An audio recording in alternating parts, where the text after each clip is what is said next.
ცხოვრება მძიმე განსაცდელებით არის ახსავსე, ბოროტი ვიბრძვის. ხანდახან ისე მძიმდება ჯვარი, რომ ადამიანს ძალიან უჭირს.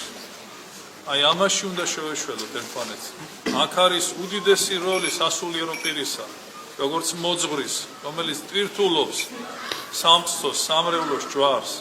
და ასე ერთად ერი და ბერი სრულიად საქართველოს შეუდგებით და მიუყვებით ქრისტეს გზას. აღვიღოთ ეს ჯვარი და შეუდგეთ ქრისტეს. და იგი იქნება ისეთი ბედნიერების, ისეთი სიტყვების, ისეთი სიხარულის მომტანი, რომ ვერც ვიგრძნობთ ამ ჯვრის სიმძიმეს, როცა ადამიანი მართლა ღვთის შეწევნით და უფლის ერთგულებით ატარებს ამ ჯვარს. ჯვარი მაშინ ძიმდება, როდესაც შენ ღალატობ მას.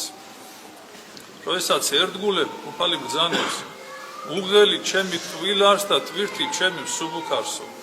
მიუხედავად ბევრი ტკივილისა და განსაცდელებისა და ბევრი მწუხარებისა, ისეთი ბედნიერებაა უფლის გზით, მისი ჯვრით თვითვა, რომ 100-ჯერ რომ უკან დაგვაბრუნონ, 100-ჯერ იგივე გზას გავივლი.